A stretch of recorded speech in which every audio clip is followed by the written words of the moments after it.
Hello student, कैसे हैं? आशा है कि आप लोग अच्छे होंगे और एग्जाम की तैयारी बहुत ही अच्छा से कर रहे होंगे।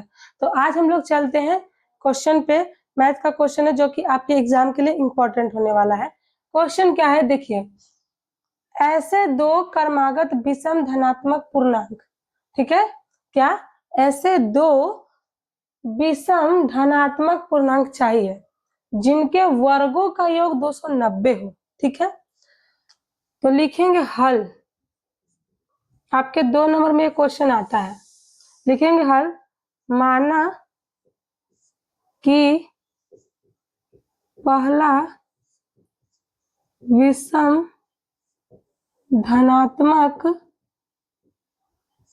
पूर्णांक बराबर x, ठीक है। मान लिया क्या कि पहला विषम धनात्मक पूर्णांक x, ठीक है। फिर दूसरा का भी मानना है, तो लिखेंगे दूसरा विषम धनात्मक पूर्णांक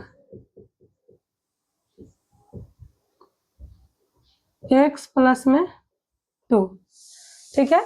x प्लस में 2 मान लेंगे। अब क्या कर रहा है कि जो आप क्रमागत धनात्मक पूर्णांक ज्ञात कीजिए जिनके वर्गों का योग, मतलब कि ये दोनों के वर्ग करने पर 290 आ जाएगा। तो लिखेंगे क्या, प्रश्न से क्या लिखेंगे, वर्ग करने पर। तो पहला संख्या का वर्ग करेंगे मतलब कि स्क्वायर, और ये दोनों संख्या का योग बोल रहा है मतलब कि प्लस x प्लस 2 का होल स्क्वायर। ये दोनों के वर्गों का योग करने पे कितना प्राप्त हो रहा है, 290 हो रहा है ना, 290। अब इसको सॉल्व करते हैं तो एक्स स्क्वायर हो जाएगा, ये हो जाएगा a प्लस बी के होल स्क्वायर मतलब कि X square plus B square plus 2ab बराबर में 290। यहाँ तक समझ में आया? यहाँ तक समझ में आया। फिर देखिए x square plus 4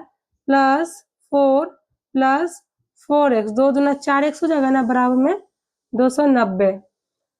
x 2x square हो जाएगा प्लस में 4x प्लस 4 माइनस 290, इधर प्लस इधर माइनस में ले आएंगे तो इधर बच जाएगा 0 बच जाएगा इधर। फिर लिखेंगे क्या, 2x स्क्वायर प्लस 4x, ये दोनों अंक में है, ये दोनों क्या है, अंक में है। तो घटाएंगे तो क्या हो जाएगा, 10 में से 6 गया, 10 में से 4 गया तो 6, ये हो जाएगा 8 और ये हो जाएगा 2 माइनस में ना, बराबर में 0। यहाँ तक समझ में आया? यहाँ तक समझ में आया आप लोगों को? यहाँ तक समझ में आया तो चलिए आगे बढ़ते हैं। अब जब ऐसा इक्वेशन आ जाता है, तब क्या करते हैं हम लोग, जब ऐसा इक्वेशन आ जाता है तब क्या करते हैं कि a का मान निकालते हैं 2, b का मान निकालते हैं 4, c का मान कितना हो गया -286। यही हो गया ना, यही हो गया।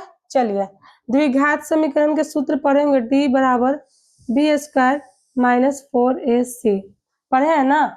तो d के लिए क्या लिखेंगे, d के लिए लिखेंगे बी स्क्वायर माइनस 4ac, मतलब b कितना है 4, तो 4 का स्क्वायर माइनस 4, a कितना है 2 इंटू सी कितना है -286 है ना। 4 का स्क्वायर करेंगे तो 16 और ये हो जाएगा माइनस गुना माइनस प्लस, और 4 दूना 8 और 286 में 8 से करेंगे तो 8 6 48 की 8 हासिल 4, 8 8 64 65 66 67 68 की 8 हासिल 6, 8 दूना 16, 16 17 18 19 20 21 22, मतलब कि इतना आया 2288 आया। जोड़ेंगे तो 8 6 14 की 4 हासिल 1, 8 है 1 9 10 की 0 हासिल 1, 2 1 3 2, 2304 आ गया। 2300 क्या आया, डी का मान 4 आ गया, 2304 आया। 2300 क्या आया, 4 आया। अब चलते हैं कि इसके बाद x का भी मान निकालते थे ना, x का मान निकालते थे, थोड़ा आप लोग एडजस्ट करिएगा, ठीक है। x के लिए क्या फॉर्मूला होता है, -b plus minus under root T बटा में 2a, ये फॉर्मूला होता है। तो माइनस बी क्या लिखेंगे यहाँ से ना, तो माइनस फॉर्मूला से और 4 था तो 4 हो गया, plus minus under root D, D कितना है आया है 2304 आया है, कितना आया है 2304 आया है, डी का मान कितना आया है 2304 आया है, लिख दिए हैं। बटा में 2a है ना प्यारे बच्चे, 2a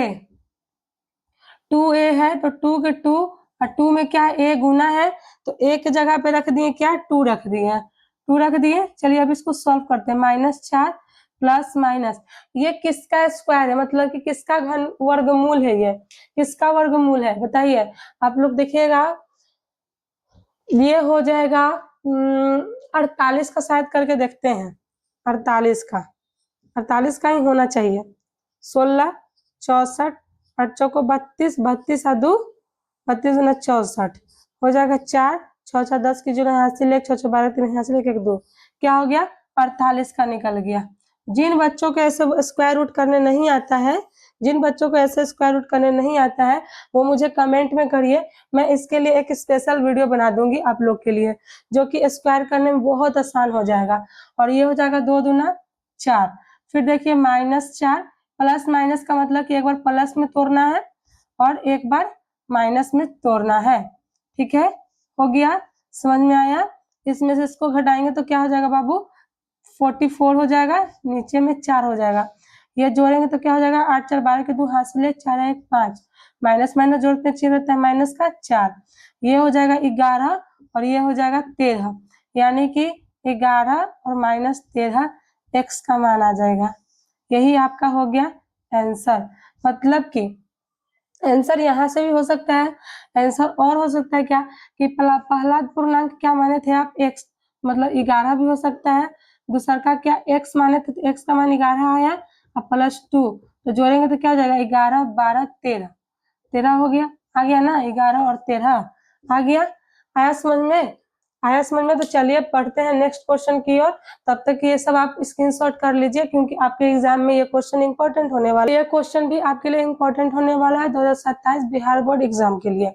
देखिए सेकंड क्वेश्चन क्या है, दो संख्याओं का योगफल 27 एवं गुणनफल 182 है, तो संख्याएं ज्ञात करें। तो लिखेंगे क्या हल में, माना कि पहला संख्या x और दूसरा संख्या y, ये दोनों संख्या का योग दिले 27, तो प्रश्न से क्या लिखेंगे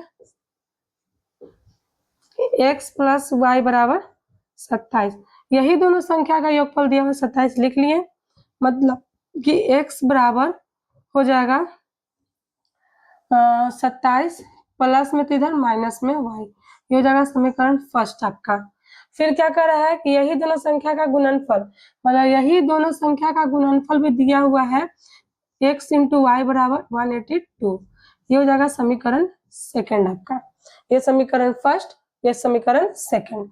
लिखेंगे क्या समीकरण सेकंड में x का मान रखने पर, ठीक है, समीकरण सेकंड में क्या है x का मान रखने पर, तो आपका सेकंड कौन है x y है ना, बराबर में 182 है, तो x के लिए वैल्यू क्या निकाले आप 27 माइनस y निकाले हैं, और ये पहले से y था ना, ये पहले से y बराबर में 182, 27 में y से करेंगे तो 27y, इसमें इससे करेंगे तो -y² बराबर 182, इसको देखिए 27y माइनस y² बराबर, इधर प्लस में तो इधर माइनस में आ गया, बराबर में क्या बचा 0। चलिए माइनस कॉमन ले लेते हैं तो हो जाएगा क्या, ये y² इसको पहले ले आते हैं और ये हो जाएगा माइनस में 27y और ये हो जाएगा प्लस में 182 बराबर में 0।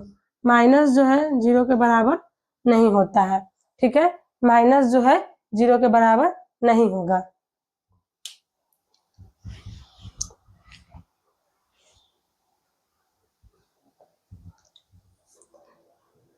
माइनस जो है 0 के बराबर नहीं होगा, यहाँ तक फिर समझ में आया।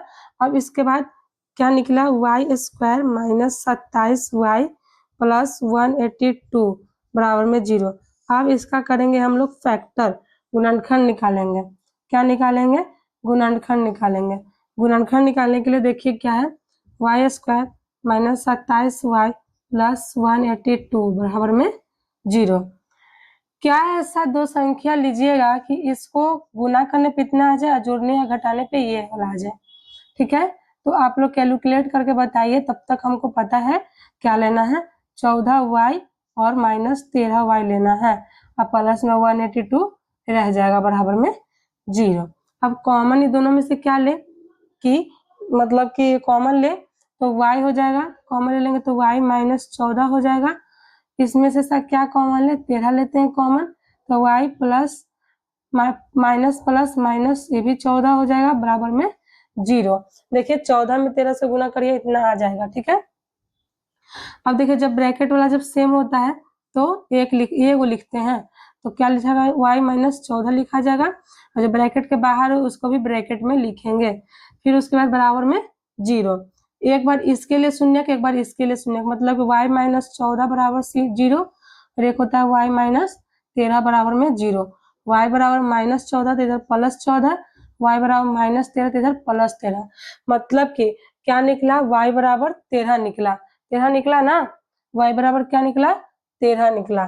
ठीक है, तो y बराबर 13 निकला, 13 निकला। अब क्या करना है कि लिखेंगे पहला संख्या, क्या माने थे, x माने थे। ठीक है, तो x के लिए समीकरण फर्स्ट में क्या किए थे कि x बराबर 27 माइनस y किए थे। 27 के लिए क्या लिखेंगे, 27 माइनस y के लिए क्या करेंगे, 14 लिखेंगे ना, घटाएंगे तो क्या आ जाएगा 13। x का मान क्या आ गया, 13 आ गया और y का मान 14 निकला हुआ था। यही हो गया आपका आंसर। आया समझ में? तो मिलते हैं कल अब अगले वीडियो में।